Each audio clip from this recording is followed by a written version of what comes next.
Hola chiquillos, ¿cómo están? Buenos días. ¿Cómo vamos? ¿Qué cuentan de bueno? Si es que hay algo bueno que contar. ¿Cómo les ha ido?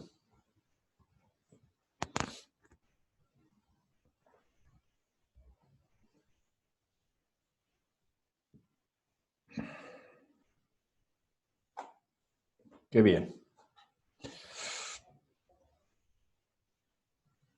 Bien, Benjamín.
Vamos a revisar, vamos a esperar porque vemos súper poquitos.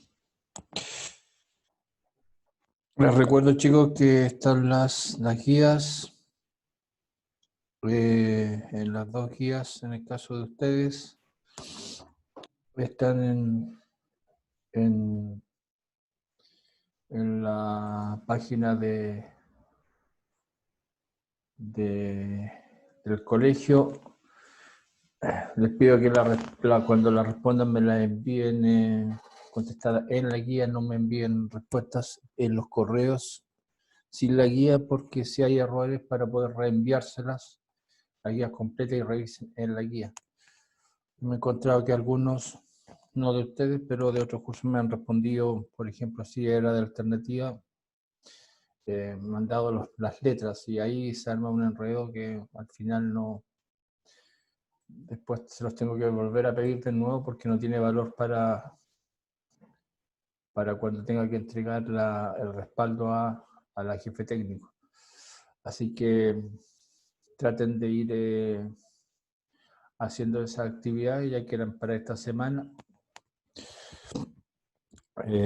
Cualquier duda, consulta, ir haciendo en los momentos oportunos, sino a través de correo.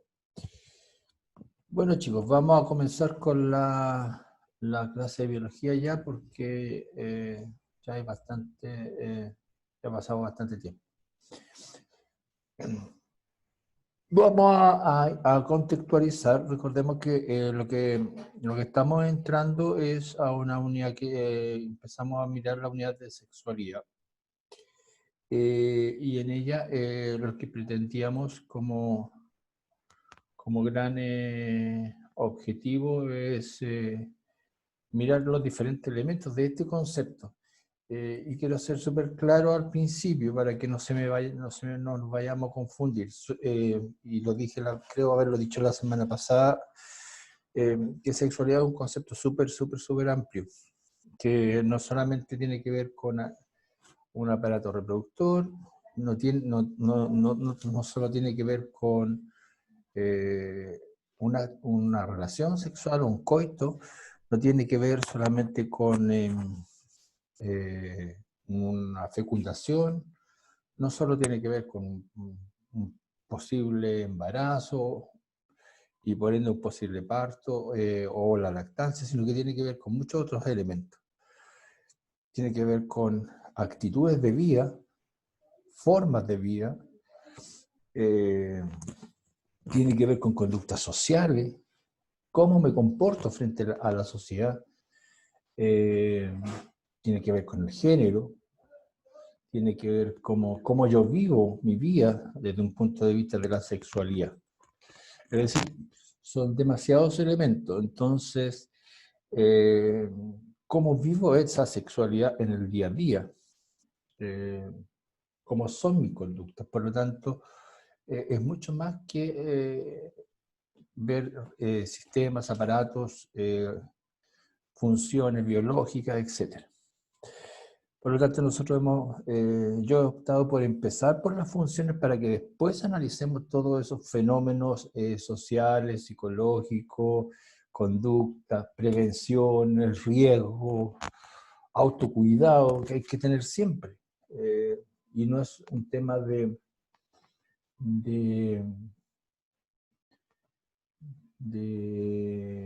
limitar la sexualidad, sino que por el contrario, la sexualidad, por la naturaleza que tienen, y cada uno de nosotros, por ser seres sexuados, debemos vivirla a plenitud. Pero al vivirla con plenitud significa un estado de responsabilidad. Entonces, en ese contexto, yo les planteé mi forma de trabajo para esta unidad, que es mirar lo que es morfología, es decir, formas, estructuras, y después mirar este elemento. Rápidamente vamos a recordar la primera parte, que era la estructura, porque es importante tener clara la estructura para que después no nos perdamos. Vamos a ir inmediatamente al cuadro de síntesis. Ya miramos esto la semana anterior y vimos funciones. Recordemos siempre funciones, porque es importante para después, cuando yo mencione funciones y dónde están, no empezar a volver a explicar la función. Recordemos que la gónada, el testículo es una gónada, y eso es súper importante. Cuando hablamos de gónada, es la estructura que produce no solamente las células sexuales, en este caso el espermio, la célula sexual masculina, sino también produce hormonas, y eso es súper importante. Por lo tanto, si no está, ojo con esto, que si por un tema de un accidente que puede ocurrir a cualquier persona, pierde los testículos, no está solamente el problema de la incapacidad de la producción de células sexuales, sino también está la capacidad de producir hormonas, lo cual conlleva una serie de problemáticas que vamos a ir analizando. Después sobre el testículo hay dos estructuras, porque en cada testículo existe es una serie de conductos o túbulos enrollados de bastante longitud, que son el epididimo, y en el cual maduran estos espermios, o sea, logran una mayor motilidad, es decir, movilidad. Están un poco lentos, están recién saliendo de un proceso de generación, de producción, que vamos a ir analizando lentamente en forma posteriormente, cómo se van generando estos espermios. Pero están en un proceso de maduración, que necesitan mayor motilidad, es decir, mayor movilidad. No son células que por su naturaleza al principio sean tan móviles. Y después estas células viajan por un conducto por conductos que también son dos, que son trasladadas a unas ciertas glándulas que les van a dar ciertas propiedades, que le van a dar un fluido, que les va a permitirles moverse y desplazarse, pero no solo moverse y desplazarse, y eso es importante, porque muchas veces la única función que le damos al líquido seminal, este líquido por el cual se mueve los espermios, le damos solamente esa función. O sea, atribuimos que ese líquido es el líquido para que vayan los espermios y puedan desplazarse. Y eso es circunscribirlo a su mínima expresión. Y eso hay que tenerlo súper clarito, porque de aquí parte uno de los temas que empiezan a explicar el por qué se producen tantos espermios en el varón. ¿Por qué el varón diariamente produce, al menos en su vida fértil, como promedio 300 millones de espermios? ¿Y por qué tantos? Entonces, y el problema va a generarse por varias razones, y que las voy a insistir. Primero, la vesícula seminal va a aportar una gran parte del líquido seminal por donde van a viajar los espermios. Pero ese líquido seminal, primero, ¿qué es lo que les va a dar? Primero les va a dar energía. ¿Y cómo les va a dar energía? Lo primero que nada tenemos que siempre tener presente que ¿quién es el que produce la energía? Es la mitocondria. La mitocondria es la central energética. Y dentro del espermio, vamos a ver más adelante dibujos de espermio con más claridad, pero si yo hago un esquema muy simplista de un espermio, y trato de recordar siempre el esquema más básico de un espermio, siempre el espermio tiene tres segmentos muy claros. Una cabeza, donde está el núcleo, que lo puedo marcar ahí, un cuello, y en este cuello, que es lo que más me interesa, y la cola o el flagelo, pero en este cuello es un segmento que tiene muchas mitocondrias. Las mitocondrias son el organelo principal de producción de energía. Pero para producir energía, yo tengo que aportarle algo, un insumo. Es decir, a un vehículo para que pueda andar, yo tengo que aportarle benzina, y eso es muy por simple lógica. No tengo que ser muy astuto como va a pensar que un vehículo sin benzina o sin electricidad, si es un vehículo eléctrico, no va a poder funcionar. O si un más moderno, sin una pila nuclear o lo que sea, necesita algo. Y ese algo es un insumo que le dé los elementos, el nutriente en este caso, para producir esa energía. Y aquí está la fuente. Aquí en la vesícula seminal está la fuente, que es el azúcar. Uno de los tipos de azúcar, que es la fructosa.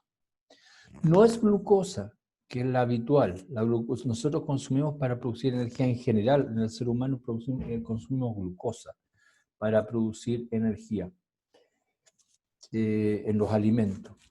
Pero en este caso, consume otro tipo de azúcar que se llama fructosa, pero que también le va a dar el insumo para producir energía. ¿Por qué? Porque él tiene que moverse, tiene que desplazarse.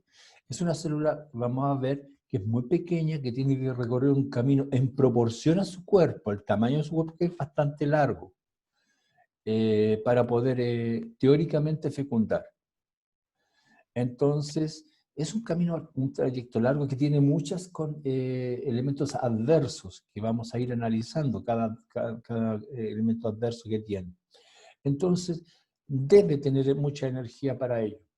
Y esa energía la tiene que ir produciendo. Y para ir produciendo esa energía necesita el insumo, es decir, algo que le permita generar esa energía. Y ahí está la fructosa. Cuidado con el elemento, porque los líquidos seminales no es solamente un líquido para que fluya. Y chao, ahí está el líquido. Da lo mismo. Que, en último caso podríamos pensar, si nos ponemos tan básicos, si es un líquido podría ser hasta agua. No, acá no es algo que le sirva. Además de darle la motilidad, es decir, permitirle moverse, también le tiene que aportar algo a ese líquido. Y también otra cosa que es súper importante.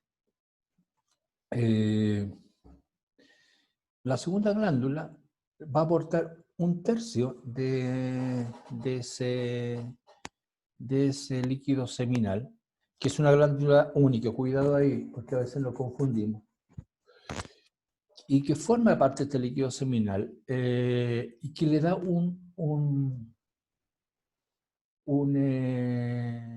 produce un líquido que es levemente alcalino, que nosotros en química le decimos levemente básico. Ustedes todavía en química no sé si han visto ácido base todavía, no creo.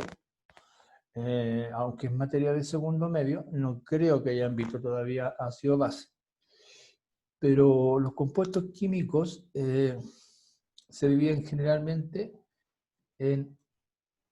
hay una escala que se llama escala de pH, de acidez, donde hay compuestos que se llaman ácidos y hay otros que se llaman bases, o también se le llaman alcalinos.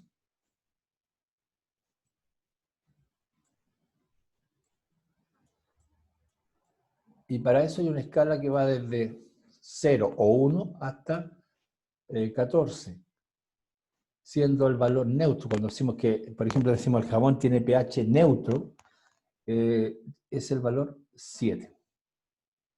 Eso es neutro. O sea, no es ni ácido, no es ni básico. O sea, no es ni muy fuerte. Los dos valores son extremos, los dos son dañinos. Por ejemplo, algo que es muy ácido, pues, por ejemplo, el jugo de limón. Muy ácido, tomar mucho jugo de limón te va a hacer mal. O algo por el contrario, muy básico, por ejemplo, soda cáustica. La soda cáustica esta que se utiliza para tapar los baños, eso también es muy básico. Los dos elementos son muy dañinos y están en los dos extremos. Ahora bien, ¿por qué la próstata va a producir algo que es levemente alcalino, o sea, ligeramente básico, o sea, muy cercano a lo neutro, pero un poquitito básico o alcalino? Básico o alcalino es sinónimo. ¿Por qué? Porque hay un problema que yo le adelanté, le dije la otra vez.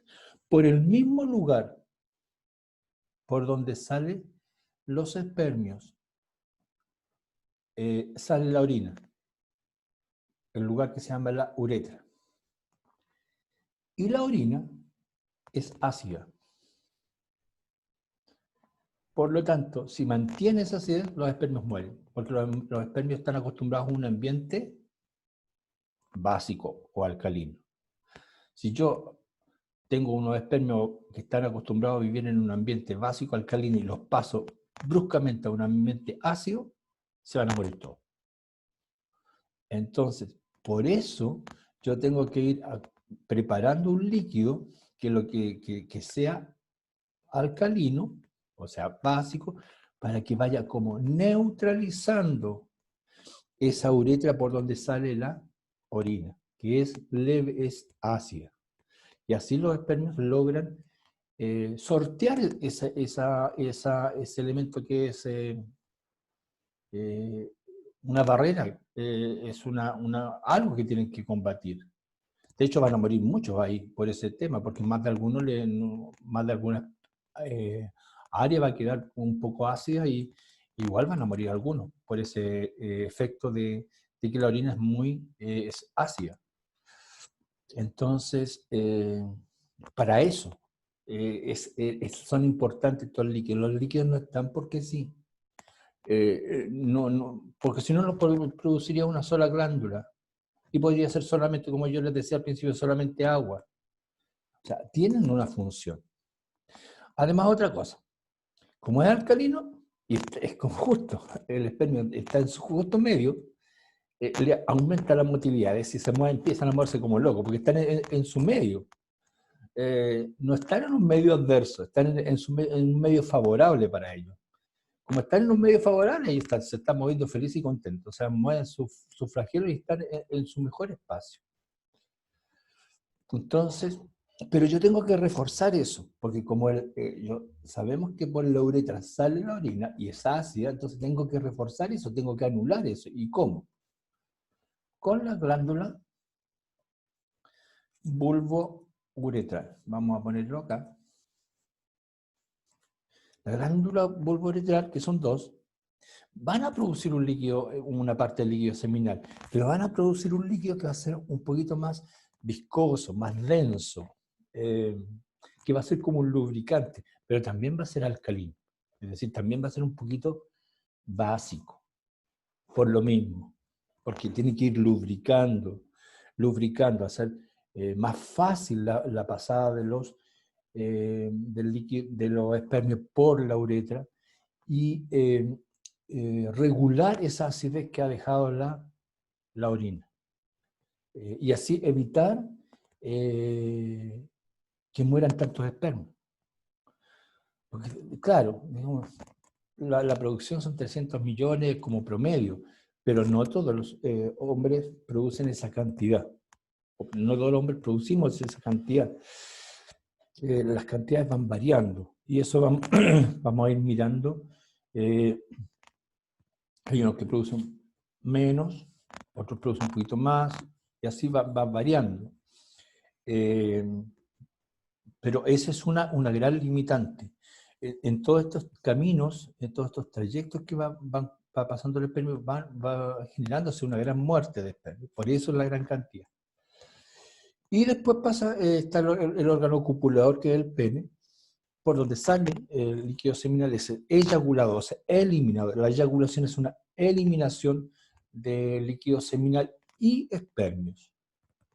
Por lo tanto, ya no se llama líquido seminal solamente, sino que se llama semen. Cuando es líquido seminal, o sea, la unión de las tres glándulas, el producto de las tres glándulas, más los espermios, hablamos de semen. Y pasa por la uretra. Y al pasar por la uretra tiene que regular ese pH ácido de la uretra. Porque es ácido, recordemos siempre, la orina es ácida. Generalmente ácida, puede llegar a ser neutra, pero generalmente es ácida. Entonces hay que tener mucho cuidado. Los espermios son frágiles, son células. No es porque el espermio por per se sea frágil, sino que es una célula. Y toda célula tiene fragilidad. Además que el espermio lo vamos a conocer como estructura, y es una célula pequeñita. Entonces, las células en general las células tienen su espacio de fragilidad, están acostumbradas a cierto espacio, a cierto pH. Si yo le cambio el pH a cualquier célula, se destruye. Entonces, no es que sea una célula particularmente frágil, sino que es una célula que está acostumbrada a ciertas condiciones. Vamos a seguir.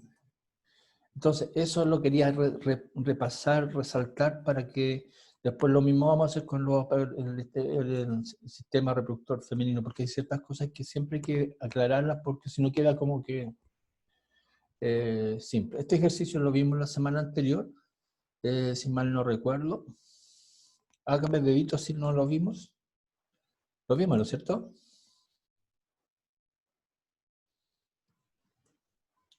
Sí, profe, sí lo vimos. Sí, lo vimos, ¿no es cierto? Sí, era para reforzar, sí, solamente era para reforzar, reforzamos el camino. Sí, lo importante, la idea era reforzar hoy día, fundamentalmente. Esto también. Y ahora vamos, los caracteres sexuales también los vimos. Ahora vamos a la materia del día de hoy, que era lo que yo quería solamente reforzar. Caracteres sexuales también los vimos. Ahora yo quiero, vamos a la materia del día de hoy, que es la que yo quiero reforzar. Entonces, anotamos ahí como materia de hoy día es regulación hormonal. ¿Qué es y cómo ocurre todo este proceso? ¿Cómo ocurre todo este proceso de cambio, de modificación? Cambio y este proceso de modificación. Cuidado acá, por algo estudiamos las hormonas antes, porque todo esto ocurre por hormonas. Todo este proceso va a ocurrir por hormonas. Eso es un poco más simple que en el caso del aparato reproductor femenino. El más complejo es el aparato reproductor, el sistema reproductor femenino. El masculino es más simple, pero igual es necesario mirar el proceso. Miremos acá. Vamos a ver este esquema y nos va a ayudar bastante a entender. Recordemos siempre que hay lo que veíamos en la clase, que hay como un sistema en el cerebro que estaba unido, que era el hipotálamo junto con la hipófisis. Recuerden que estaba el hipotálamo y el hipófisis era una glándula muy pequeñita que estaba formada por dos lóbulos. Ahora bien, ¿qué es lo que pasa aquí? ¿Cómo funciona todo este mecanismo en la pubertad? Fundamentalmente en la pubertad, en el caso del varón, donde se empiezan a generar estos grandes cambios morfológicos, es decir, de estructura, y fisiológicos, es decir, internos, que se empiezan a producir cosas. El hipotálamo va a liberar GnRH. Aquí ya le tenemos que empezar a dar nombre a estas siglas, porque ustedes van a ver muchas siglas de ahora en adelante, pero ya le tenemos que empezar a dar nombre para saber de qué estamos hablando. Ahora bien, la GnRH se llama hormona, para que lo anoten por ahí, yo lo voy a anotar acá al ladito, para que no se les olvide, la hormona siempre la voy a anotar solamente H para no notar la palabra. Hormona, hormona liberadora,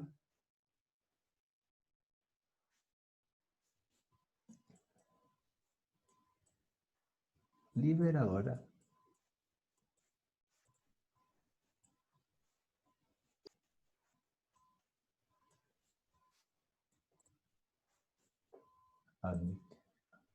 de un nombre bien extraño, pero va a ser una hormona, hormonas que están tanto en hombres como en mujeres, que son bastante recurrentes, de gonadotrofina.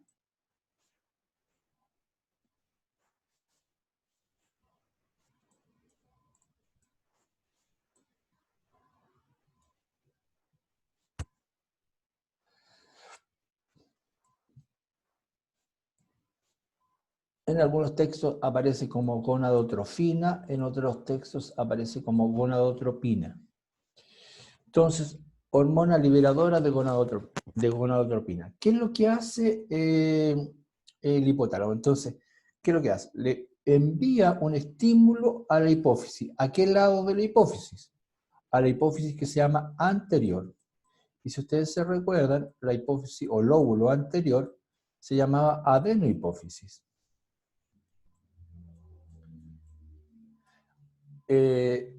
Cuando es positivo significa que le estimula. Entonces, el hipotálamo estimula a la hipófisis con la hormona liberadora de gonadotropina. ¿Para qué? Para que la hipófisis empiece a producir dos hormonas. Y esas dos hormonas son súper importantes para ocurrir tanto en hombres como en mujeres, no solamente en hombres. Ojo, que eso es súper importante. Tanto en hombres como en mujeres se van a producir las mismas hormonas, que son, por un lado, la FSH, que se llama, están en inglés, por eso el tema de la sigla. Hormona folículo estimulante,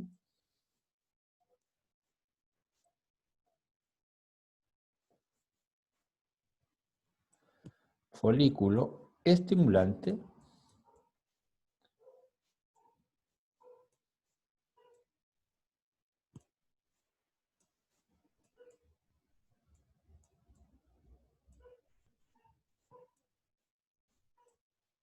y por otro lado la LH, que es la hormona luteinizante. Ambas hormonas, ojo acá, porque en general en todos los textos nunca aparecen los nombres, solamente aparecen las letras. Y uno ya tiene que empezarlas a reconocer.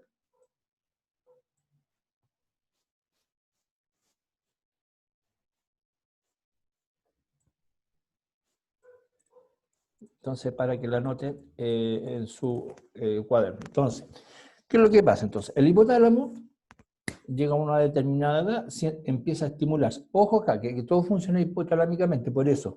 Yo no puedo, nadie puede decir una edad fija en la cual va a comenzar el proceso de desarrollo del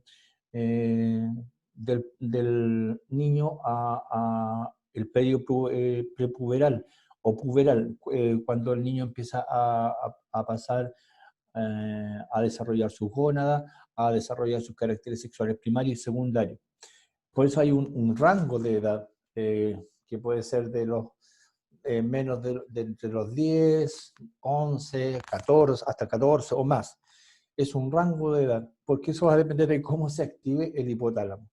El hipotálamo entonces envía una información positiva a la hipófisis, o sea, cuando es positivo, es decir, está estimulando a la hipófisis con una hormona que se llama liberadora de gonadotrofina. Es decir, libera la gonadotropina. ¿Y cuáles son las gonadotropinas? Estas dos, la hormona folículo estimulante y la hormona luteinizante.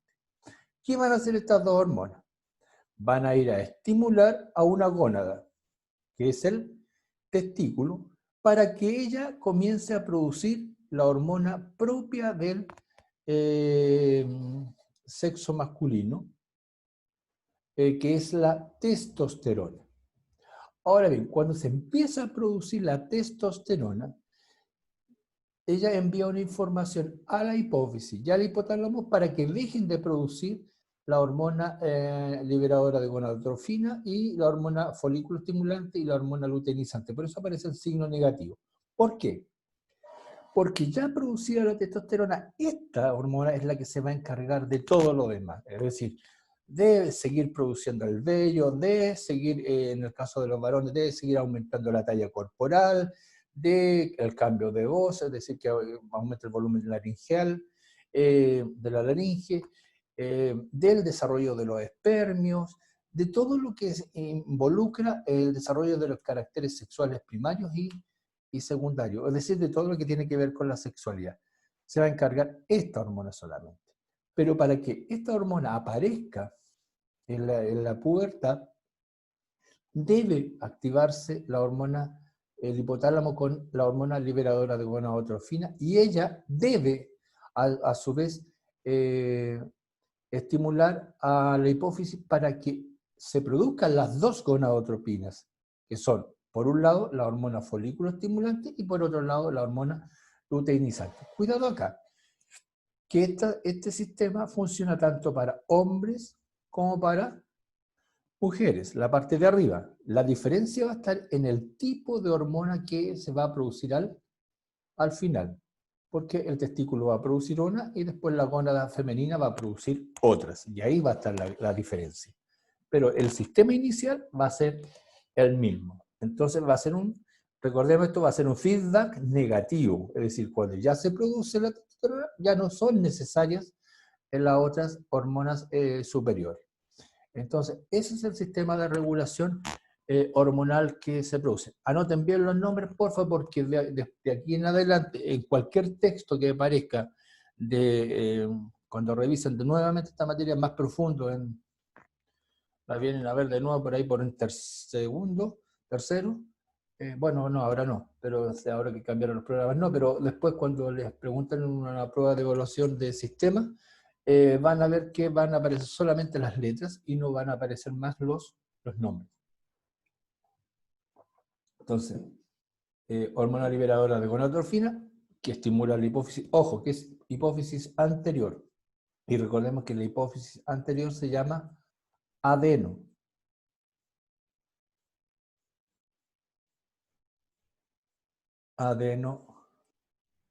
Hipófisis. Hipófisis.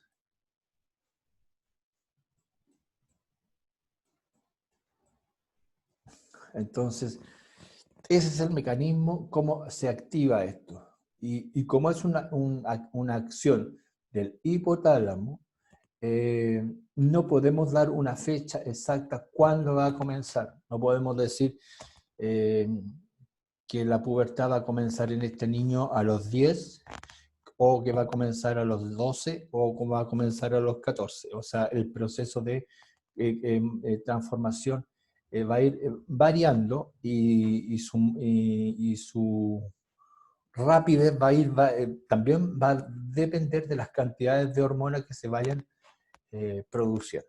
Entonces, eso es lo otro que hay que tener súper clarito. Ya chicos, ¿está anotado? ¿Hasta ahí? ¿Algún problema, alguna idea, alguna consulta, duda, pregunta?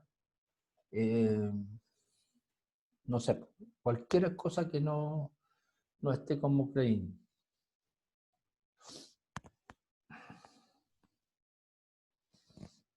¿Nada?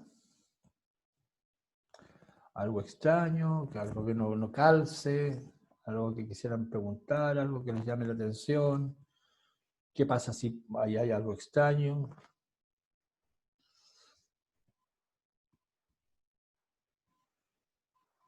¿Nada? Bueno, seguimos. Vamos a borrar los nombres.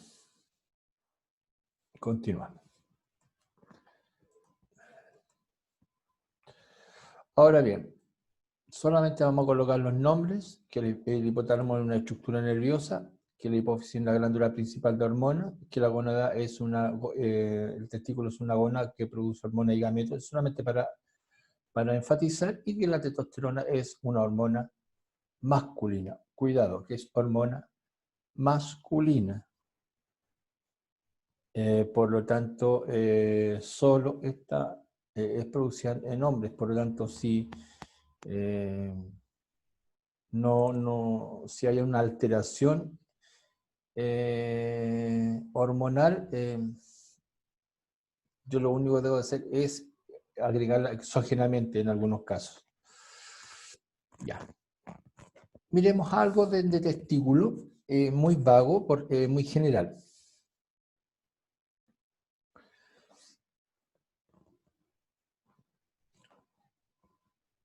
El testículo en general, yo lo desarrollo más en la guía. El testículo en general tiene como dos funciones, como ya hemos dicho: producción de espermios, y por otro lado, producción de hormonas.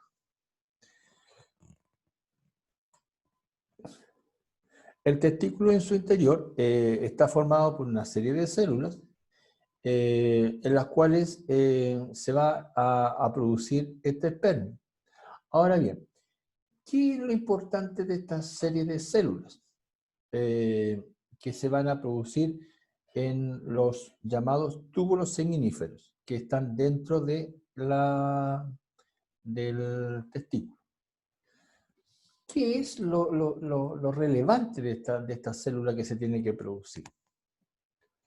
Tenemos que recordar un hecho que es súper relevante, y con esto voy a ir finalizando porque por el tiempo no me va a dar mucho para poder explicarlo en detalle. Pero hay un hecho que va a ser gravitante, y eso es lo que voy a enfatizar de ahora en adelante. Hay un hecho que es súper importante. La especie humana, o cada especie, se reconoce por la cantidad de cromosomas que tiene. Cada uno de nosotros, dentro de nuestras células, digamos, yo aquí tengo una célula, voy a dibujar una célula, dentro de nuestros núcleos, tenemos lo que llamamos el material genético, que es el ADN. Pero ese ADN forma unas estructuras que, si yo las represento, se agrupan en unas estructuras denominadas cromosomas, que los vamos a ver en detalle más adelante en el curso.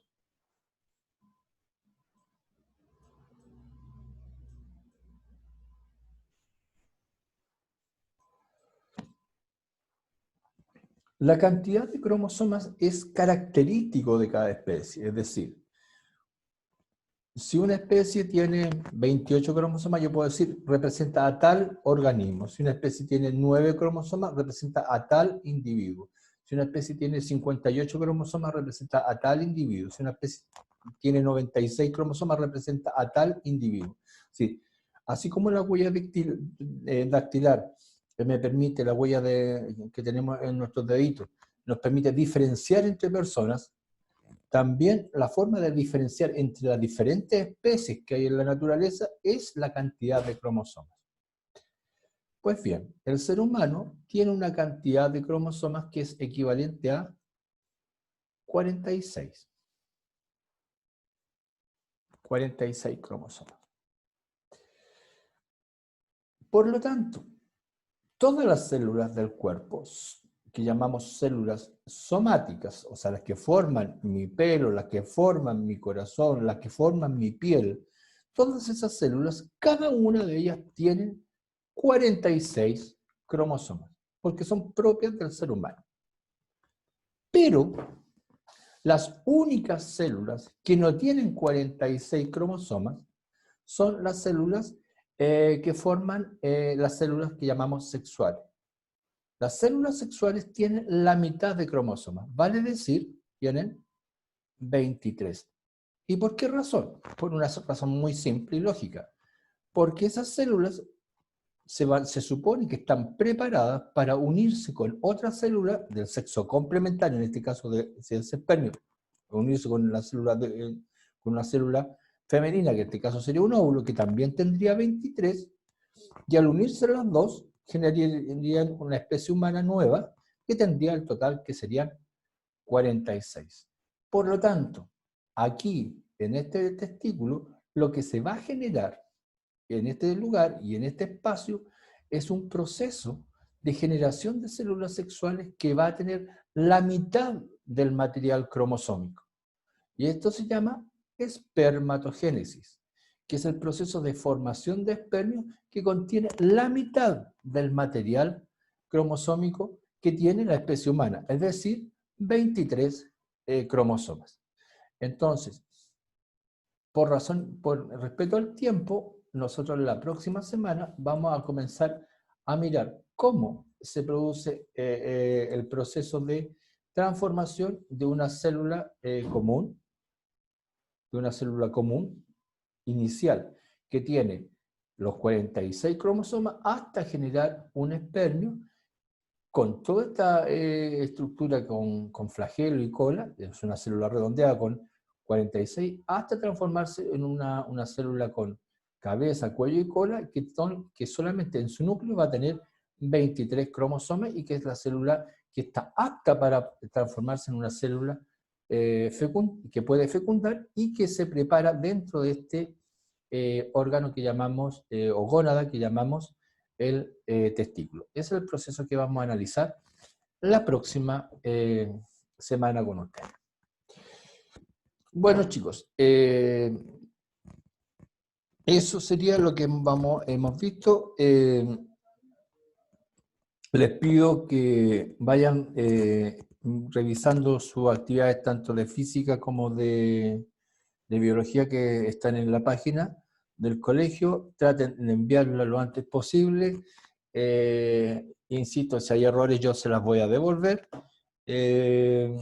Pero como sus profes les tienen que haber dicho, traten en lo posible de enviarla para que no tengamos problemas,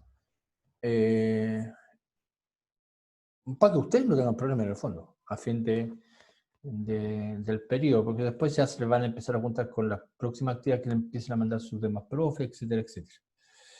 Así que traten de hacer el esfuerzo de cumplir con los tiempos. El material está, yo le he mandado, creo, en el caso de usted, algunas, no estoy seguro si en el caso de ustedes subí algunos PPT, pero voy a revisar de todas maneras, porque en algunos he subido PPT, pero no me recuerdo en el caso de ustedes, pero por lo menos están las guías, y ahí están las respuestas de la actividad. Bueno, nos estamos viendo, cuídense hasta la próxima semana. Cualquier pregunta, correo electrónico, coloquen arriba, urgente, y yo trato de responderle en la medida que pueda. Un abrazo, cuídense.